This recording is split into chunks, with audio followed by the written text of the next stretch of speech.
Magandang umaga, narito na mga balita sa inyong PRTV News Break. Inihain ni House Majority Leader Sandro Marcos ang House Resolution 905 na humihikayat sa mga bangko na i-waive o bawasan ng pansamantala ang mga remittance at transaction fees. Kasunod pa rin ito ng patuloy na gulo sa gitnang silangan. Kasama rin sa hinihikayat ang remittance centers at ibang financial service providers. Ayon kay Congressman Sandro, malaking tulong na ito sa mga Pilipino na humaharap sa hamon ng mataas na presyo ng produktong petrolyo. Inamin ng Metropolitan Manila Development Authority na nabawasan na ang bilang ng mga sasakyan sa mga pangunahing kalsada kasunod ng pagtaas ng presyo ng langis. Ayon kay MMDA General Manager Nicolas Torre III, gumaan din ang daloy ng trapiko sa mga nakaraang araw dahil mas kaunting sasakyan na ang nasa kalsada. Hindi pa naman masabi kung ilang porsyento o kung ilan ang bilang ng sasakyan ngayon.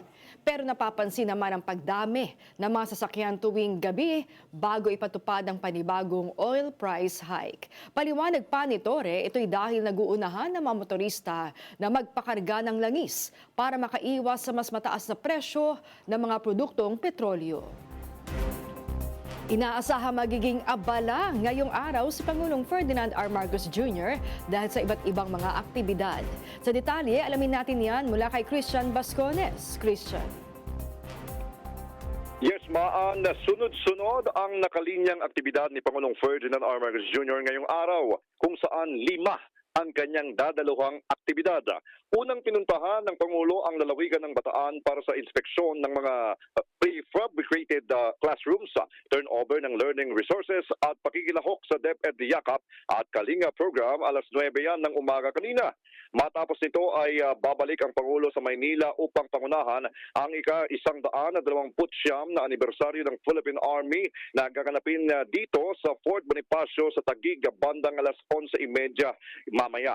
Kasunod nito, tutungo naman ang Chief Executive sa Malacanang para pangunahan ang panunumpa ng mga bagong miyembro ng Partido Liberal ng Pilipinas. Mula sa palasyo, didiretso naman ang Pangulo sa Villamor Air Base upang salubungin ang mga overseas Filipino workers na repatriated mula sa United Arab Emirates. Inaasahang darating ang Pangulo para sa pagsalubong sa OFWs mamaya alas 2 ng hapon bilang bahagi ng patuloy na pagtutok ng pamahalaan sa kapakanan ng mga Pilipino sa ibang bansa. Pagkatapos ito, babalik ang Pangulo sa Malacanang para sa kanyang huling aktibidad ngayong araw ang pakikipagpulong kay Bhutan Prime Minister Dasyo Tshering Tobgay bilang una nilang pagkikita iyan. At iyan ang kabuuan ng mga aktibidad ng Pangulo sa buong araw na ito. Balik sa iyo, Maan. Maraming salamat sa iyo, Christian Bascones. At yan ang mga balitang nakalap ng inyong PRTV News Break. Live kami sa Free-to-Air, Beam Channel 31, Signal Channel 31 at sa YouTube. Tumutok din sa aming social media accounts sa Instagram, Facebook at TikTok sa @PRTV Prime Media.